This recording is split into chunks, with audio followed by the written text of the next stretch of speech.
Assalamualaikum warahmatullahi wabarakatuh. Waalaikumsalam warahmatullahi. Bismillahirrahmanirrahim. Alhamdulillahilladzi khalaqal insana fi ahsani taqwim. Asyhadu an la ilaha illallah wahdahu la syarika lah. Wa asyhadu anna Muhammadan 'abduhu wa rasuluhu la nabiyya ba'dahu. Allahumma fassalli wa sallim wa barik ala nabiyyina wa habibina wa syafi'ina wa qurrati a'yunina wa maulana Muhammad wa ala alihi wa ashabihi ajma'in. Allahumma salli ala sayyidina Muhammadin salatan takunu likulli usrin yusran wa likulli da'in dawa'an walikulli saqamin shifaan wa ala alihi wa sahbihi wa barik wasallim. Yang kita hormati bersama Ketua Takmir Masjid Muhammad Jembu Surabaya, Al-Ustaz Al-Karam Al-Ustaz Al-Hajj Haryono Om SHIMHI, para ustaz yang lain dan ustaz yang tidak bisa saya sebut satu persatu, Bapak Ibu, tuan-puan jamaah salat subuh yang dirahmati Allah Azza wa Jalla. Alhamdulillah, puji syukur kehadiran Allah, pagi hari ini kita dapat melaksanakan salat subuh berjamaah di Masjid Muhammad Jembu ini, yang merupakan suatu kegiatan rutinitas yang insya Allah katanya hanya 5 sampai 7 menit. Jadi kalau 5 sampai 7 menit, tapi kalau lebih dari 10 namanya 10 menit. Untuk mempersingkat Bapak Ibu hadirin sekalian, bahwa kita dalam kehidupan dunia ini yang punya agama dan yang punya iman, yang menyatakan dirinya adalah ingin adanya suatu perubahan melalui tekstual peribadatan, karena hidup adalah wa ma khalaqtul jinna wal insa illa liya'budun. Hidup ini adalah diperintah langsung oleh Allah, ya, baik kita dari golongan manusia termasuk diri kita ini maupun dari golongan bangsa jin, ya. Tidak ada lain adalah untuk beribadah. Kenapa kok diperintah untuk beribadah? Karena hidup ini penuh tantangan, rintangan, cobaan dan ujian beragam dan berwarna. Daun saja beragam, ada yang warna hijau, ada yang warnanya kuning, ada yang kadang-kadang sudah mengering.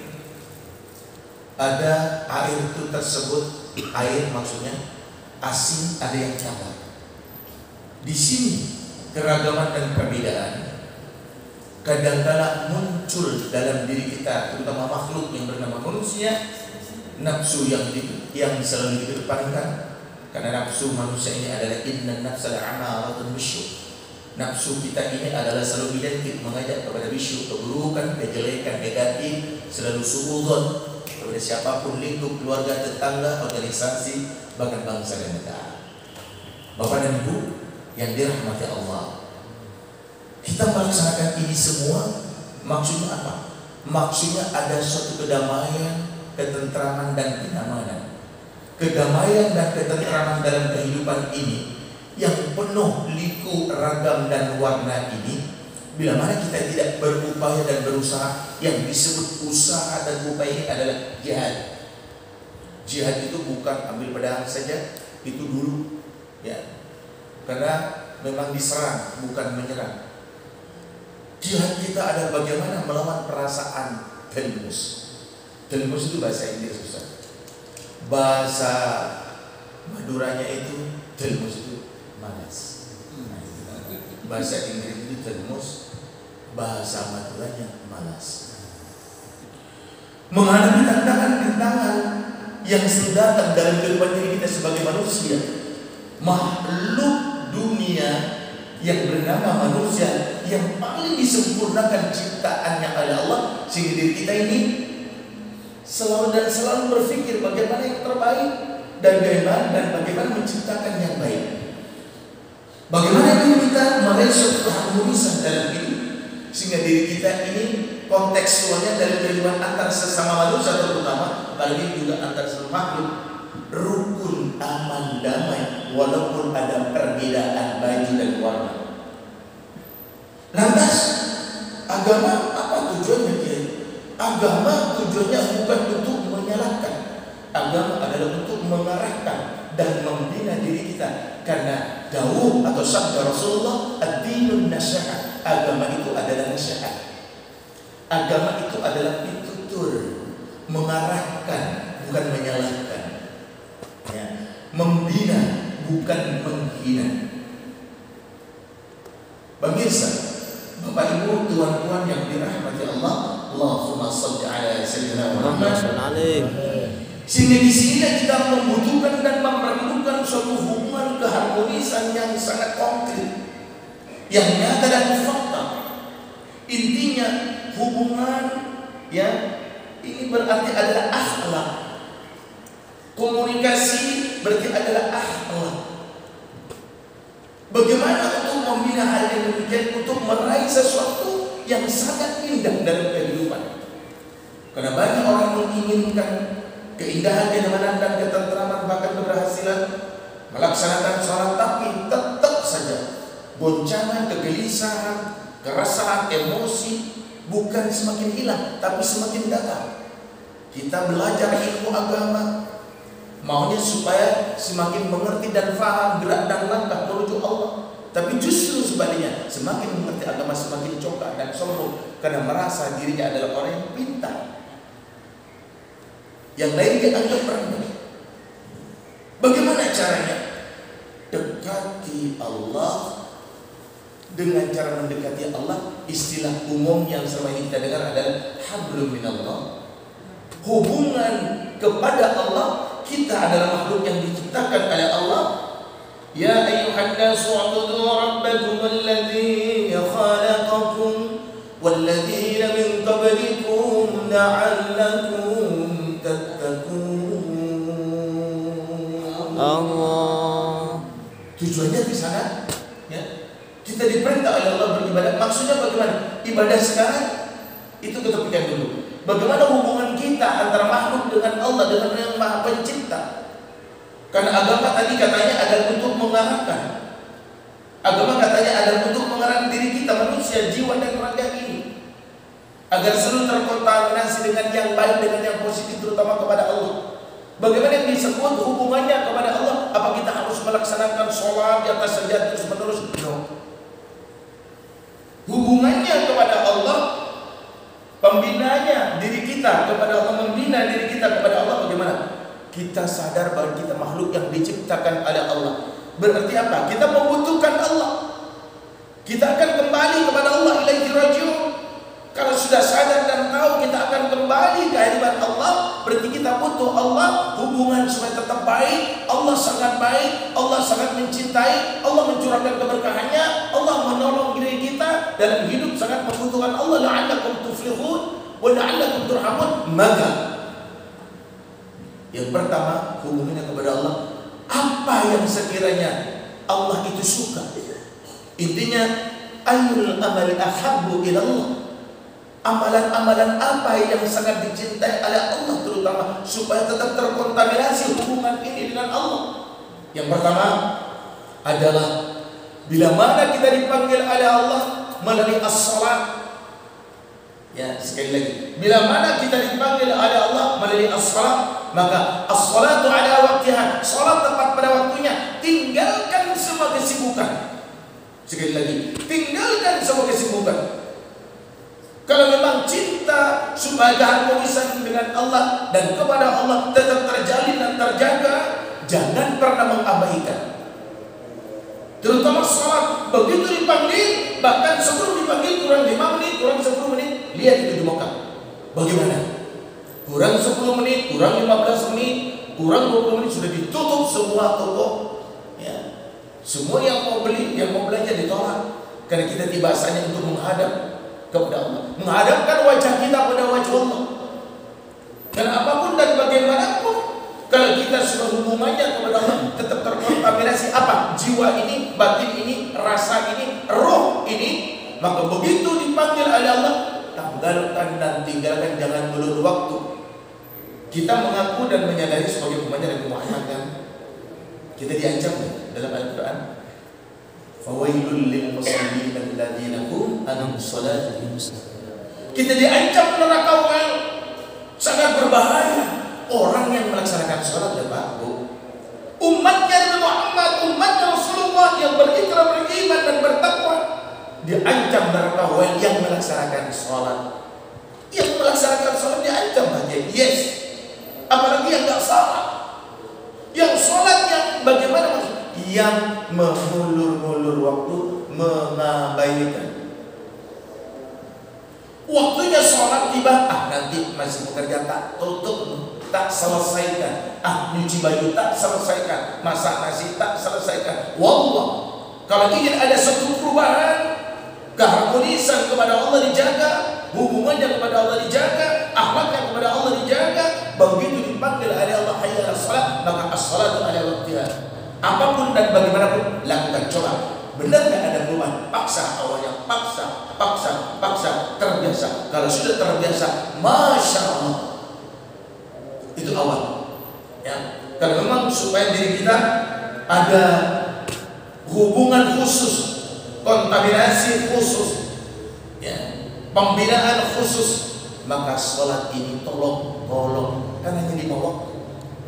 Kalau ingin ada tambahan seandainya supaya lebih disayang lagi oleh Allah, namun tidak wajib, mungkin tengah malam pada saat yang lain sedang tidur, bangun dan bangkit, laksanakan qiyamul lail.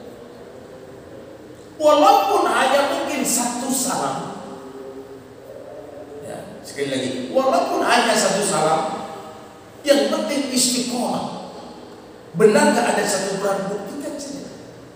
Kalau selama ini kita mengatakan dekat dan dekat, membutuhkan pertolongan Allah, lalu apa kedekatan kita kepada Allah? Bagaimana pembinaan kita kepada Allah? Apakah cukup sholat 5 waktu? No.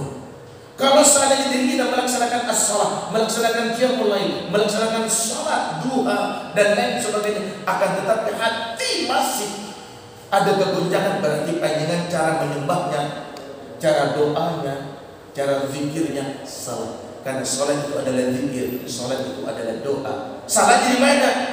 Kan sudah disampaikan.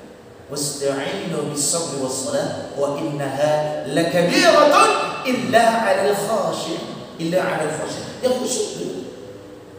Bila mana kita pada saat berdialog kepada Allah lantas tidak khusyuk, ada sesuatu mengganjal dalam benak, tidak bisa. Kenapa?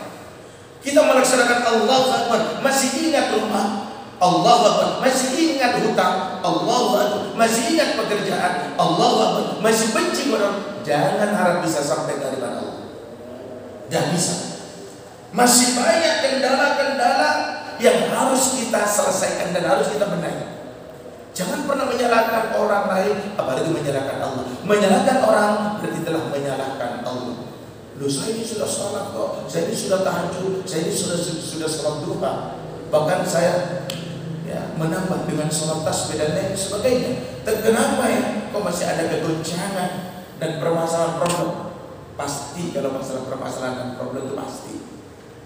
Akan tetapi yang bisa maksudkan problem bagaimanapun, bagaimana kita bisa meletakkan dan mengabaikan sehingga kita damai, tentram karena menyerahkan melalui as-salat tadi yang khusyuk.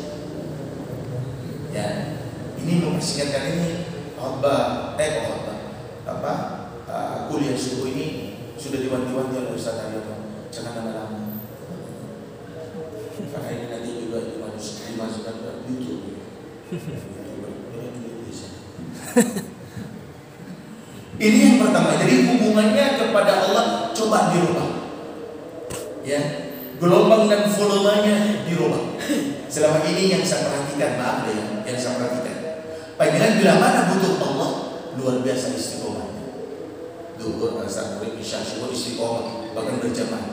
Tapi begitu selesai problemnya, panggilan sedikit sudah mengabaikan. Duhur menjelang asar, menjelang maghrib, berarti penghinaan kepada Allah, berarti menghinakan dirinya. Siap-siaplah problem, bahkan di problem bila mana demikian.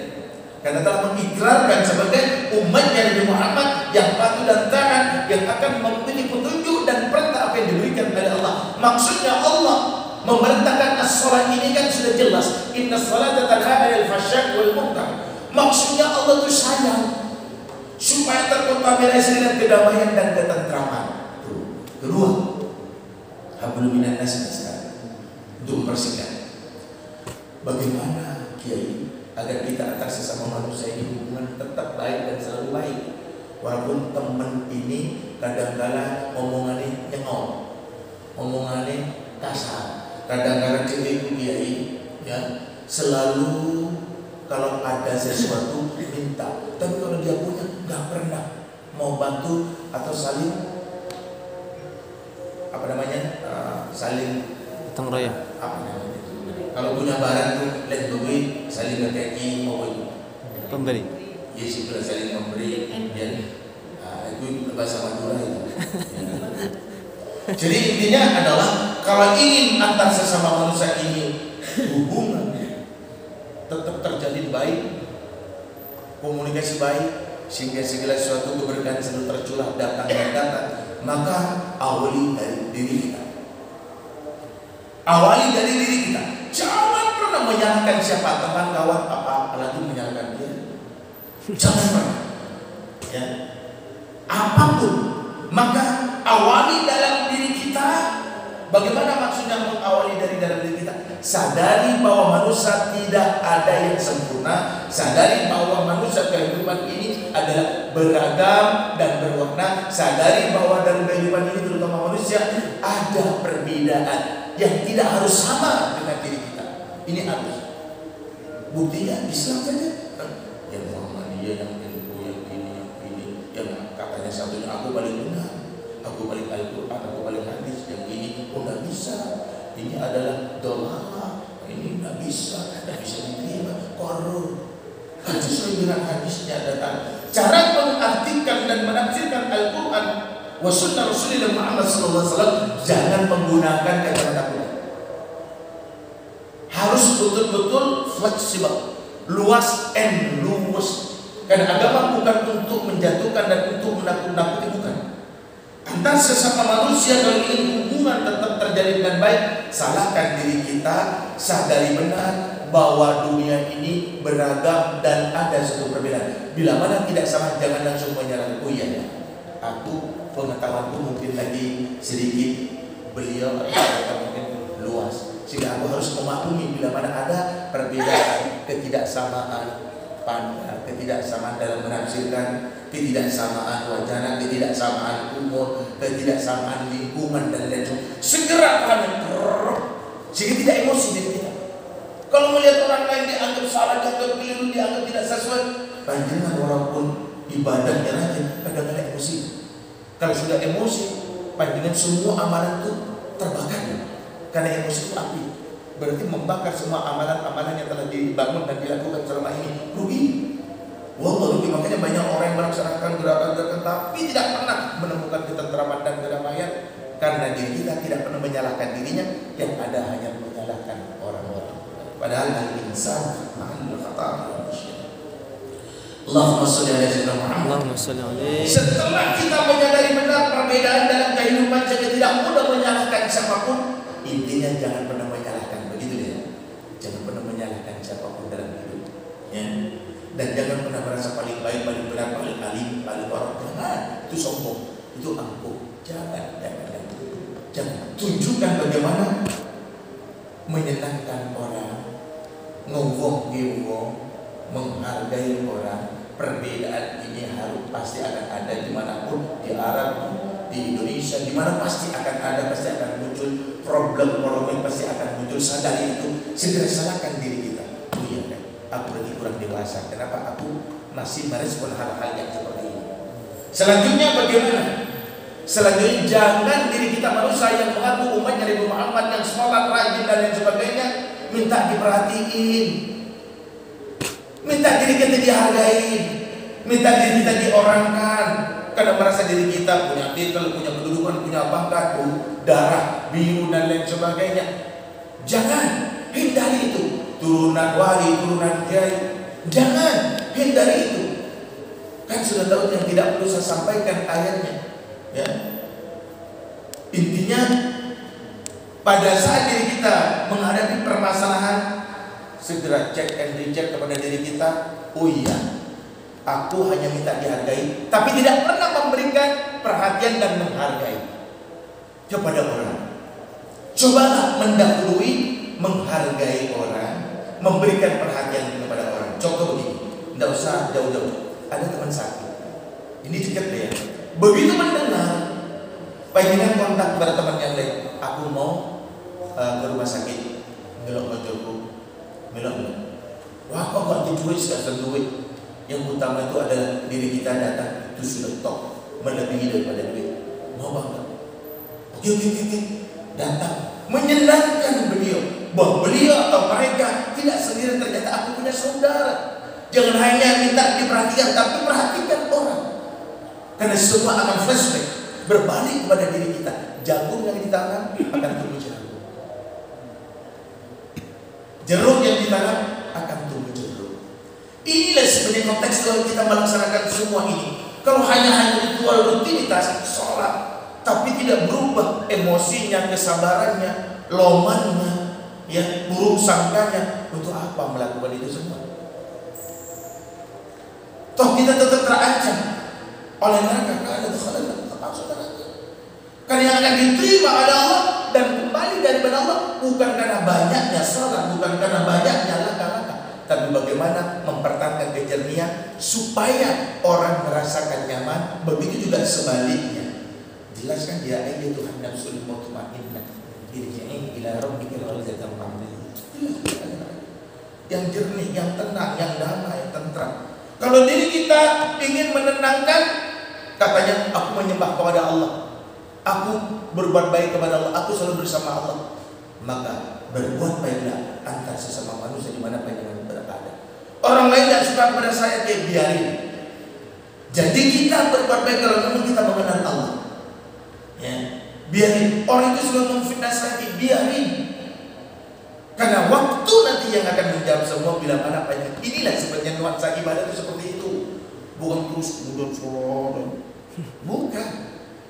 Tapi bagaimana perhatian diri kita kepada lingkup di mana kita berada, memberikan yang terbaik, selalu husnudon. Buktikan kata-kata yang saya sampaikan benar nggak ada perubahan dalam hidup, ketentraman, kenyamanan, keberhasilan. Benar nggak kita semakin banyak kawan? Kalau ada kawan, teman siapapun yang mengajak untuk menjatuhkan orang, stop. Hatiku kotor, aku banyak salah dan dosa. Enggak akan ada kawan. Bahwa ini begini, biarin. Manusia tak ada yang sempurna. Mereka melangkah seperti itu jelas juga dilangkahkan oleh Allah. Baik buruk itu juga semuanya dari Allah. Itu hanya sekedar cobaan dari Allah kepada kita manusia, karena ad-dunya fitnah, dunia ini cobaan. Baik dan buruk bukan karena siapa-siapa. Makhluk ibaratkan begini, tidak bisa bergerak tanpa sama gerak. Jadi apapun yang terjadi dalam kehidupan dunia itu sudah kehendak Allah semata. Bagaimana kita dalam mempertahankan kejernihan jiwa, hati, sehingga kita ini betul-betul meraih ridha dan mahabbahnya Allah, sehingga di sini disebut husnul khatimah. Intinya sudah masuk kita semua supaya nantinya menjadi husnul khatimah. Amin. Ya, saya demikian. Dan setelah banyak lebar, Bapak Ustaz Haryono Wong, terima kasih dan mohon maaf jamaah sedikit karena mungkin tadi malam kelelahan dan kecapean. Ya, saya sendiri sudah capek Ustaz, tak tidur dalam bahasa Inggris ini. Akan tetapi ya, dari sini langsung ke Malang, dari Malang sebentar langsung ke sebuah kedalaman. Kemudian sampaikan hadir sini. Terima kasih. Wallahul muwaffiq ila aqwamit thoriq. Assalamualaikum warahmatullahi wabarakatuh. Waalaikumsalam. Amin. Amin. Allahumma shalli ala sayyidina Muhammadin salatan tunjina biha min al-'adab. Amin. Amin. Amin. Tarfa'na da'indaka 'ala ad-darajat. Amin. Amin. Amin.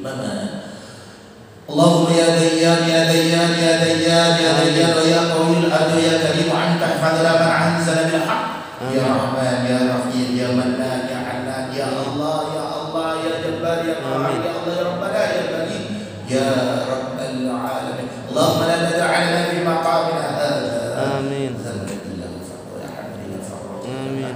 إلا ويسر لها فيسر أمورنا واشرح آمين. صدورنا ونور قلوبنا واختم بالصالحات أعمالنا. اللهم ربنا آتنا في الدنيا حسنة وفي الآخرة حسنة وقنا عذاب النار وأدخلنا الجنة مع الأبرار آمين. يا عزيز يا غفار يا رب العالمين. آمين. صلى الله على سيدنا محمد وعلى آله وصحبه وسلم. سبحان ربنا رب العزة عما يصفون وسلام على المرسلين والحمد لله رب العالمين. الفاتحة. أعوذ بالله من الشيطان الرجيم. Sekali lagi kurang lebihnya mohon maaf. Assalamualaikum warahmatullahi wabarakatuh.